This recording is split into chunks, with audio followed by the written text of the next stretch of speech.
تستمعون الآن إلى برنامج قبسات من هدي النبي مع فضيلة الشيخ محمد جمعة أبو الرشيد.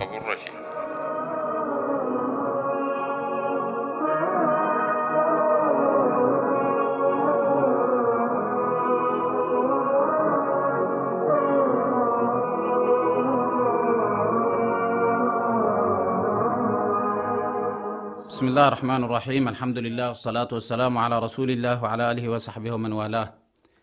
في بداية شهر رمضان المعظم يطيب لي ويسعدني أن أتوجه إليكم جميعا حيثما كنتم في قرانا ومدننا، في حواضرنا، إلى الفلاحين، إلى العمال، إلى التجار، إلى كل شرائح المجتمع الإريتري في الداخل. أهنئكم وأتوجه إليكم بالتهنئة الحارة بقدوم شهر رمضان المبارك. نسأل الله سبحانه وتعالى أن يتقبله منا وأن يجعله إن شاء الله شهر رحمة وخير وبركة، ونسأل الله عز وجل أن يهله علينا باليمن والبركات.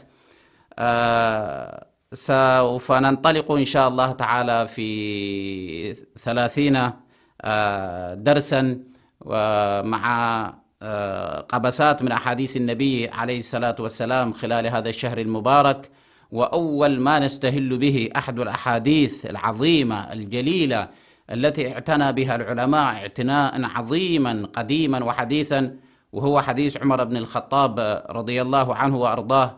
قال: سمعت رسول الله صلى الله عليه وسلم يقول: إنما الأعمال بالنيات وإنما لكل امرئ ما نوى، فمن كانت هجرته إلى الله ورسوله فهجرته إلى الله ورسوله، ومن كانت هجرته لدنيا يصيبها أو امرأة ينكحها فهجرته إلى ما هاجر إليه.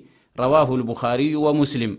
هذا الحديث العظيم له سبب في نزوله أو في قول النبي صلى الله عليه وسلم له، وهو أنه عندما هاجر الصحابة إلى المدينة المنورة جلس رضوان الله عليهم مع نبيهم في المسجد الحرام، فإذا به يقول لهم هذا الحديث، واندهش الصحابة رضوان الله عليهم من أن يكون من بينهم من هو هاجر يريد الدنيا أو زواج امرأة ولم تكن هجرته لله سبحانه وتعالى. وقيل أن هذا الرجل الذي عني في هذا الحديث هو كان يحب امرأة اسمها أم قيس، وهاجر من أجل هذه المرأة فقط، ولم يهاجر كما هاجر الصحابة رضوان الله عليهم وأرضاهم، حيث هاجروا يبتغون فضلا من الله ورضوانا. ولكن صاحبنا هذا هاجر فقط حتى يصيب عرضا من الدنيا، أو كان له هدف أقل من هذا الهدف، وهو أن يتزوج امرأة قد أحبها في مكة. فللأسف بطلت هجرته ونال نصيبه من الدنيا، ولم يكن له نصيب آخر. ولذلك الإنسان كما قال الله عز وجل: منكم من يريد الدنيا ومنكم من يريد الآخرة. فهذا الإنسان أراد سبحان الله الدنيا، والله سبحانه وتعالى قال: كلا نمد هؤلاء وهؤلاء من عطاء ربك وما كان عطاء ربك محظورا.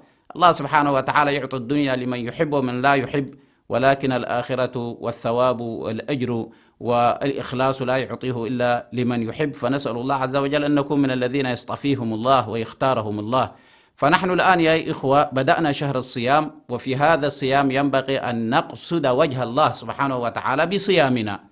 أما الإنسان إذا صام والله عشان يرضى عنه الوالدين أو حتى الناس ماذا سيقول عني أنا إذا فطرت في شهر رمضان، فيصوم مجاملة للناس، أو حتى لا يتكلم عنه الناس، فهذا ليس له صواب ولا أجر، ولكن ينبغي أن يكون صيامه لوجه الله سبحانه وتعالى. على أي حال صاحبنا هذا الذي هاجر من أجل هذه المرأة قالوا: أعوذ بالله، العمل الذي يخلو من الإخلاص تمحق بركته. هذه أول مصيبة في العمل الذي ليس فيه إخلاص، أن بركته تمحق. وذكر أن الإمام مالك عندما كتب كتابه الموطأ وطأ كتابه الموطأ المشهور، أول كتاب في علم الحديث ومن أعظم كتب الدنيا.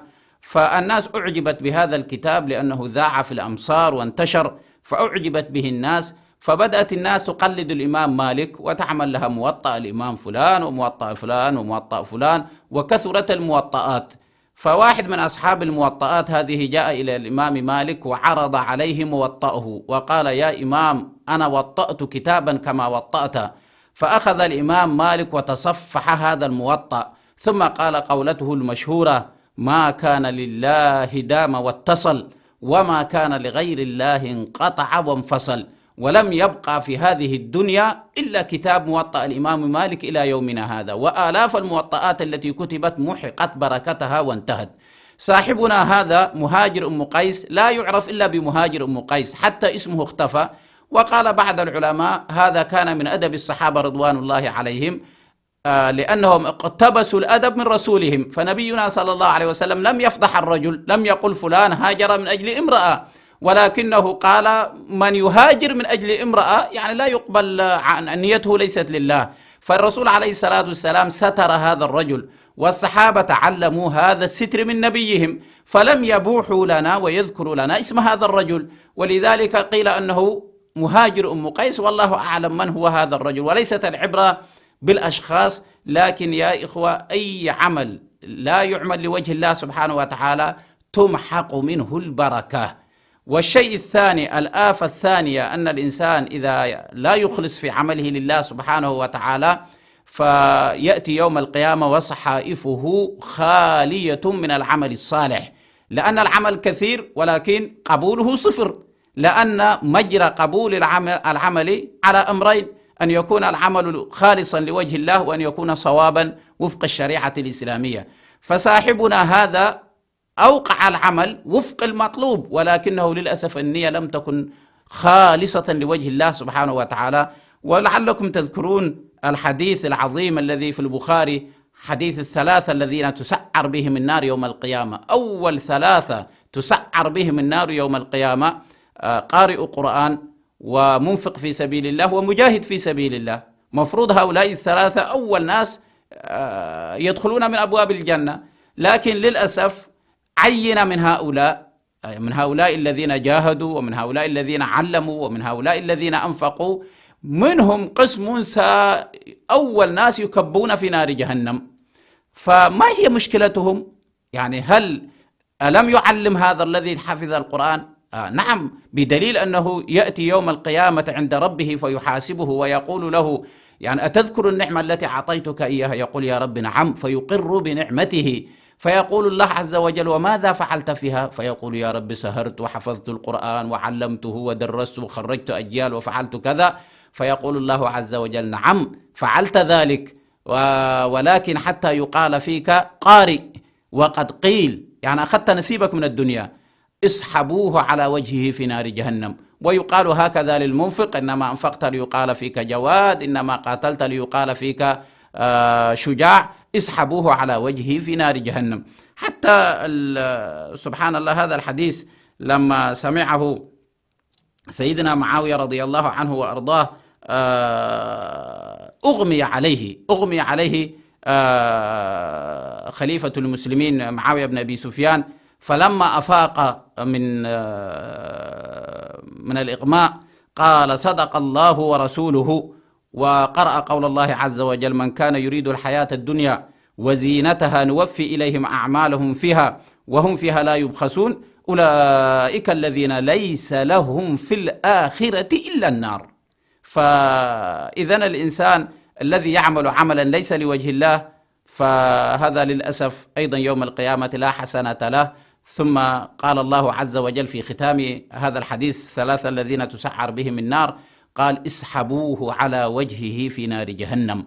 فهذه يا إخواني هي آفات الرياء، العمل الذي لا يكون لوجه الله سبحانه وتعالى، أن صاحبه يتعب ولا راحة له، يتعب كما يتعب الناس، يتسابق في العمل وينفق ويفعل ويجاهد ويقاتل، ولكن للأسف بما أن العمل لم يقصد به وجه الله سبحانه وتعالى فقد حبط عمله ولا يقبل منه، وتمحى بركة عمله. ثم يسحب على وجهه في نار جهنم. وهذا الحديث العظيم أخذ منه العلماء قاعدة عظيمة جليلة من قواعد الإسلام، وهي الأعمال بمقاصدها. الأعمال بمقاصدها. والحديث في هذا الحديث، الكلام في هذا الباب، حديث القلوب، حديث النفوس، حديث الأرواح، هي